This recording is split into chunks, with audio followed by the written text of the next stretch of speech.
herself. He's going down in mid from Isuba. And here comes Zac to top lane. Q lands on towards Irelia, going to be smashing backwards and forwards. Transcendent Blades coming out from Irelia, getting some life back again, and she will be able to just pull back with her life. So pretty even game overall, to be honest. You got a 4 for 4, only 1k gold deficit, with Asuba taking the lead, and they do have a tower advantage. So the lead really is just purely down to that tower. Everything else, pretty much by and large, is even.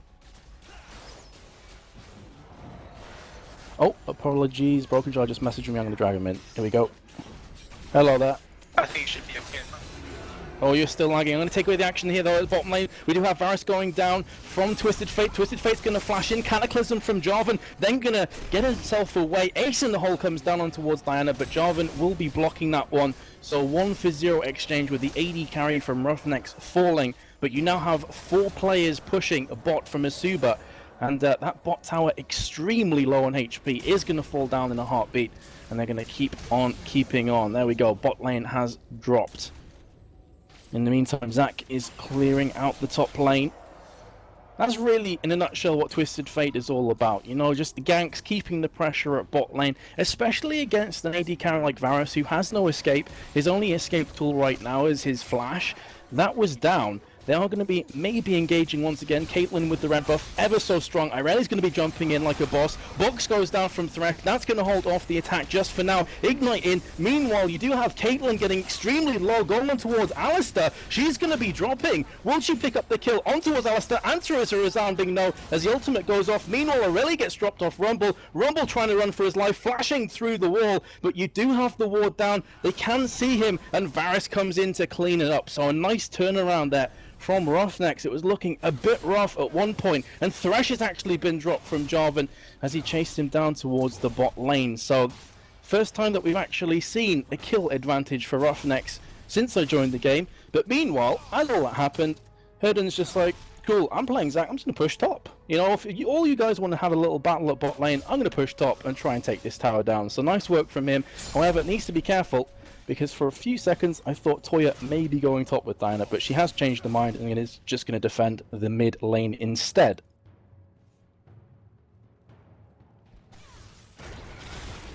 So, where does that leave us?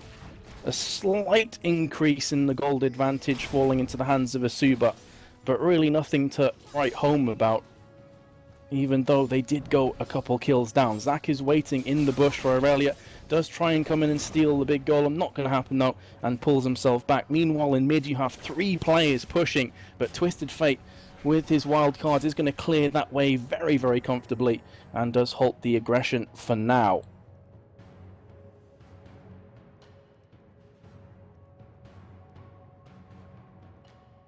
So, just bear with me for 1 second, guys. I'm being spammed with messages. I'm trying to sort them out as quickly as I possibly can. In the back of my mind, we will be jumping back to the Fnatic game, so it's a bit all over the place right now.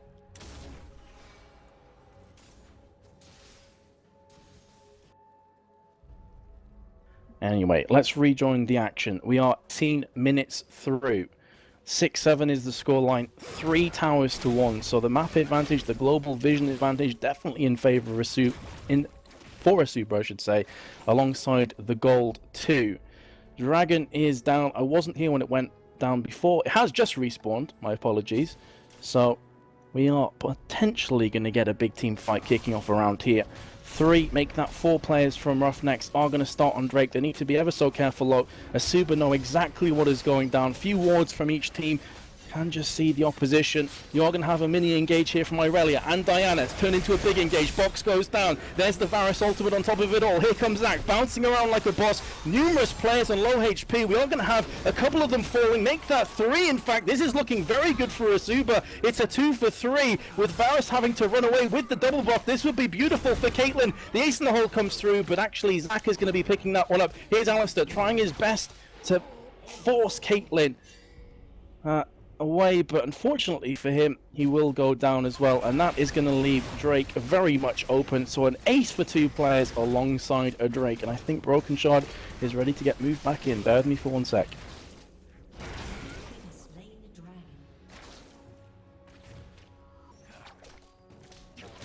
Hello. I'm getting the Okay, so fortunately, Broken Shard is still having some lag issues. So we are going to just carry on without him. Hopefully he'll have that fixed sooner rather than later. But as a result of that huge team fight kicking off, the gold advantage definitely going further in favor of Isuba. They picked up a 2-for-5 exchange plus a Drake. So you can see the gold is now escalated into a 4k gold lead at 20 minutes. It's a fair amount of difference at 20. But the question is, can Roughnecks pull this one back? Let's have a quick look at their items. Haven't really had a chance to do so thus far. Varus, by far and away, is looking the strongest on his team. 5 for 3 with 2 assists. He's got an Infinity Edge, Vampiric Scepter, and doing quite a bit of damage, but he really has to get protected better. Both times that I've seen any kind of team fight kicking off, he's gone down extremely quick. So maybe just needs something more. Here we go. We are going to have an engage. Zach jumps in. Plus the equalizer from Rumble. Again, I was just saying before that Varus is going down incredibly fast. That looked like he was slightly out of position to me, all by his lonesome.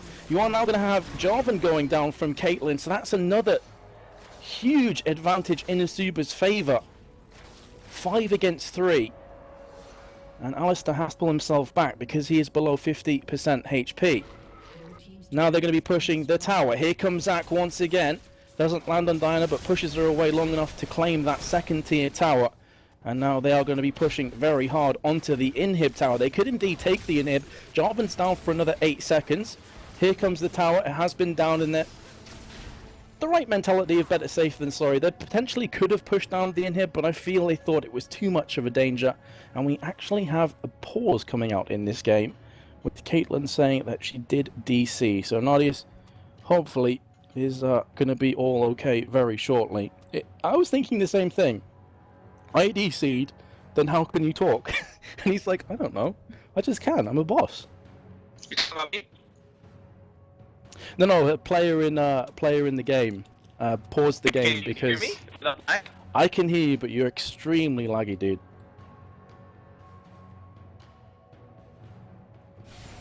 So the pause has came off, and while all that was going down, Irelia actually deciding to push the top lane.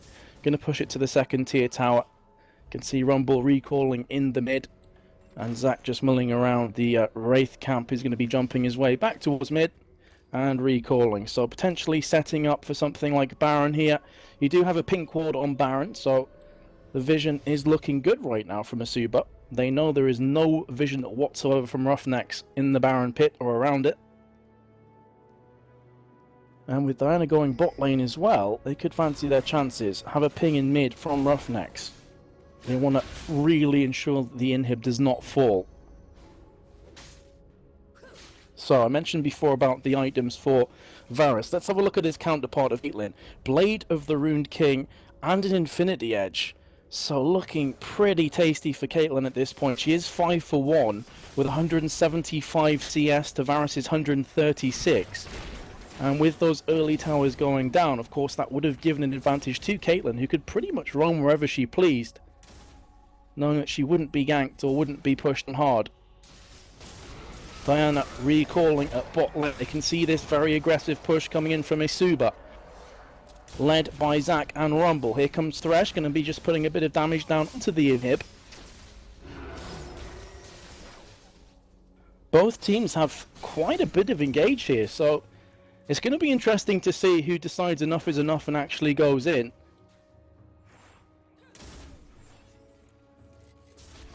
But I feel like, really, if Roughnecks want a chance of bringing this one back, they simply have to protect Varus. He's dropped 3 times in a row without being able to do too much, especially in the last team fight. He was just completely deleted from the map without even pulling off more than 3 auto attacks. So when you have a pretty decently itemized AD carry that really isn't putting any damage down, that's when the alarm bells begin to ring. And on the flip side, Caitlyn's only died 1 time. So Varus has died 4 times, Caitlyn with 1, and that gives you an indication of the kind of protection that she's had, plus the positioning. They are trying to lure Roughnecks in here for a team fight. They know there is no vision down, so Roughnecks at the moment are probably thinking, we're not too sure what's going down, but they do have a ward in the river, and they can now see Isuba pushing in, and as a result, as you can see, they will be pulling themselves back. Don't want any of this just yet. They are 5k gold behind, and they realise apart from Varus' damage, they don't have a great deal to play with here.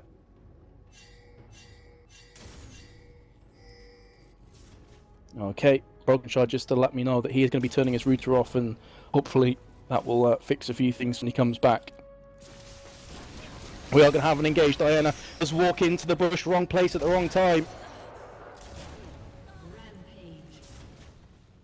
And does get dropped very, very quickly. Top tower has cleared out. It's looking really precarious for Roughnecks. I can't see them pulling this one back. One turret has already been taken on the inhib. Second shortly going to follow. Jarvan taking so much damage. By the time he throws in the Cataclysm, it's nearly too late. Ace in the hole comes through. Will finish him off. No protection there. Varus in the meantime has been dived from Zac. Zac has been exhausted, but the Ignite will be enough. Going for his second kill on towards Alistar, who does pop his ultimate, but is that going to be enough? Doesn't look likely. Comes back in again. Going to headbutt and pulverize. Beautiful play there to pick up the kill, but is it too little too late? It looks very much the case. That was a 1-for-3 exchange, and in amongst all the damage going on to Zac, that allowed the rest of his team to claim that first inhib. Now moving on to the second one. And Alistar and Diana can't do a great deal against this lineup of Isuba that is still up. Maybe can harass them back slightly, but Rumble has a lot of HP left. TF is a constant danger. Here we go. This is last chance saloon for Roughnecks. Nice flash there from Twisted Fate, coming back in with a gold card, lands it on towards Diana, but Diana picks up the double kill there. Beautiful crescent sweep. And now they're going to be going after Rumble, who's trying his best to escape. Nice harpoons, and that is going to just about buy him enough time to escape there. Caitlyn trying to do some bushwhacking, but there is a ward where she stood, so not a great deal that she's going to get from this encounter. Wraiths have been claimed from Isuba.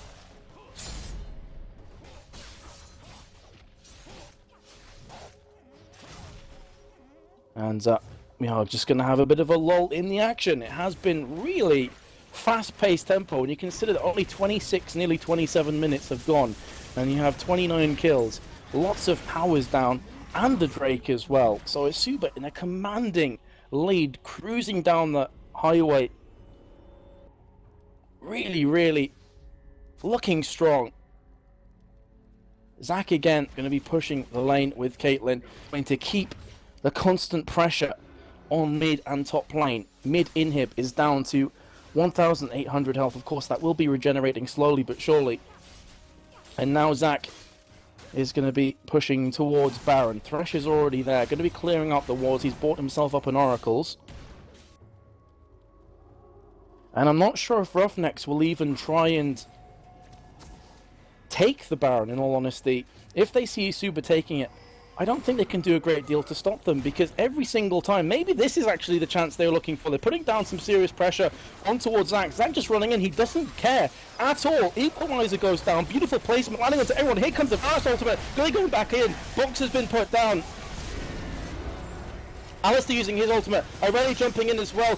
People just dropping left, right, and center. This is a beautiful turnaround for Roughnecks. Varus, the first time that I've seen him really well protected, and you can see what the result is. A triple kill. Twisted Fate from the side. The wild cards just miss. Had that have landed on Varus, I'm sure he'd have fallen, and Diana will pick up that kill. So nice work there from Roughnecks. Looked like it was over for them. The equalizer was perfectly positioned, but Diana will come in to claim her double kill.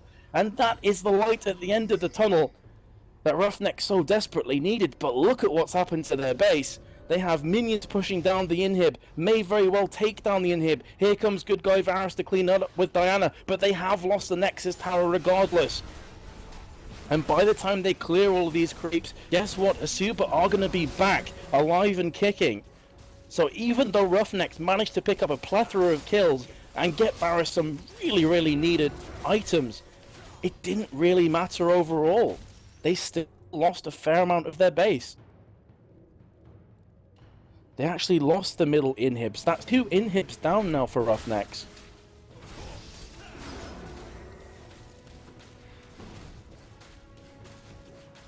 Apologies if I keep breaking, but I am solo casting, so my voice is getting destroyed here. Either way, Zach's going to drop himself down a pink ward. Seems that Jarvan and Alistair have sussed out what's going on here. Going to drop down a ward of their own.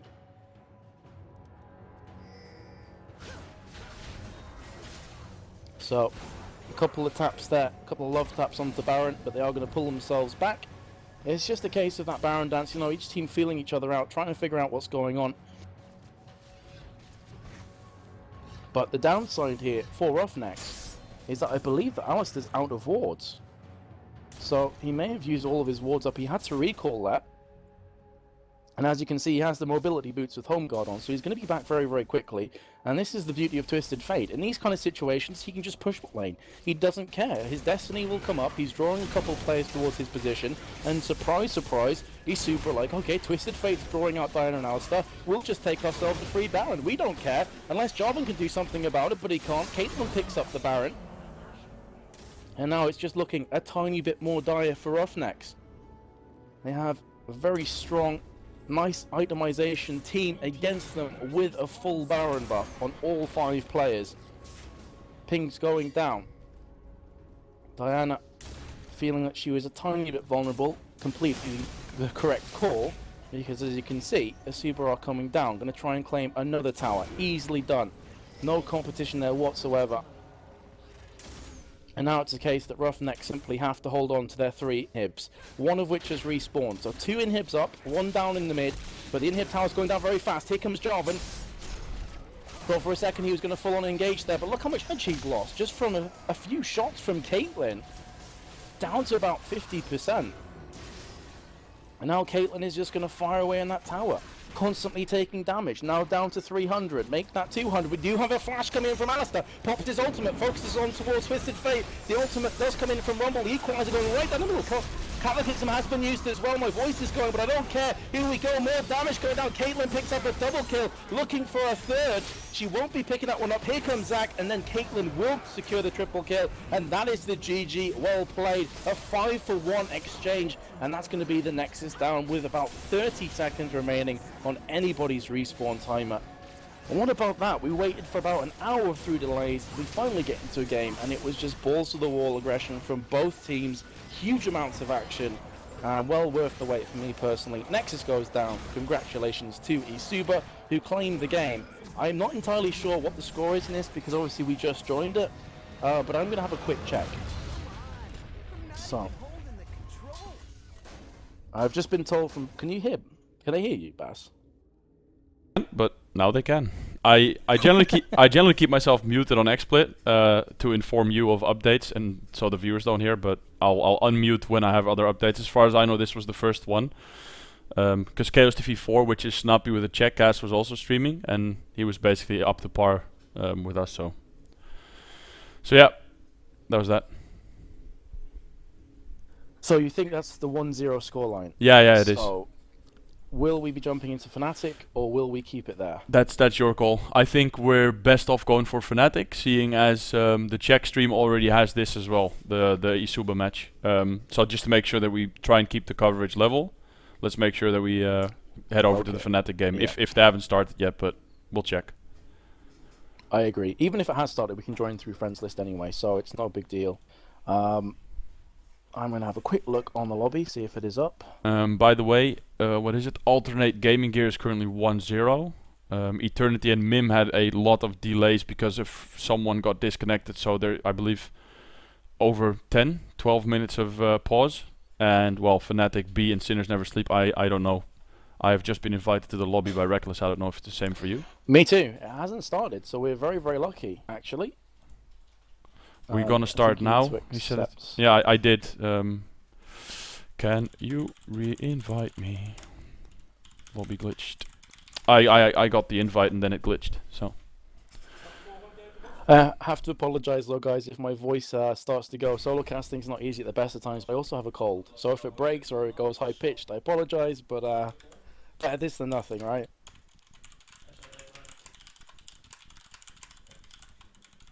We can hear you typing, Bass. Sorry. It was Reckless telling me he can't because his lobby's also glitched and he wants to send me the password, but I just had to make sure that, you know, there was no overlay We've had that happen before. Will tries to join. Yeah, that's happened before. It was a bit of a pain in the backside, to say the least. Yeah. Can you see what the game is named, Vince? It is called Fnatic versus SNS Remake Party version 2. So yeah. Okay, there we go. Game is full, it says. Oh crap. Is it full? I.e. Nope. Yeah, it is. It's got There slots. should be one slot left. Yeah, but it's got. Spectator, there should be one slot. Yeah, exactly, but that doesn't work. Remember? No, you need to click on spectate. Oh, not join game. Wow. I've been gone for so long. I forgot that. I was like, I remember this bug. I've had it before, you know. Oh my god, noob streamer, report please. I don't know how to spectate games. Let me also at the same time double check. Oh, never mind. I was gonna say I'll double check Broken Shard's ping, but seeing as he's gone, I guess that says enough. But yeah. But Vince, I'm gonna. I think he's back. Okay. I think he just messaged me. I'm gonna go ahead and. Can you hear me? Hey. Yeah, we can hear you. I'm gonna let you guys. I'm gonna let you guys take it away again. So I'll mute myself. Okay, dude. Can you speak a bit more broken so I can hear if you like? Laggy as hell, or is it okay now? It seems fine now, dude. You seem fine. Okay, I'm routing my internet through an IDF server, so. Okay. I don't know if you managed to catch any of that broken, but that game was fast, to say the least. It was furious.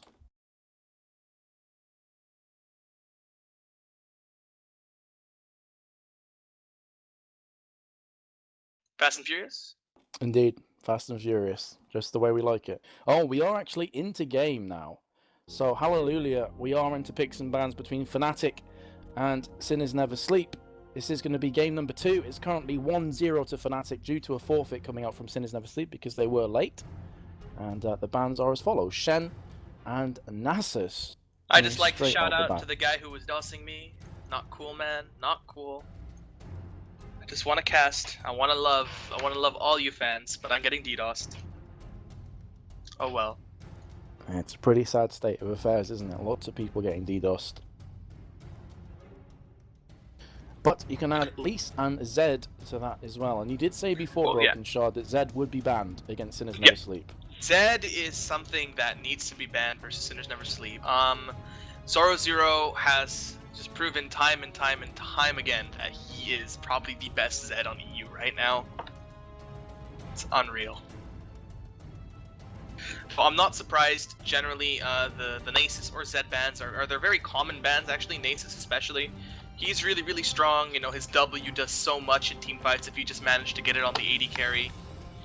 Thresh as well, Kha'Zix, Elise. These are all really common bans. There's nothing really special. I think like the only real targeted ban here is the Zed.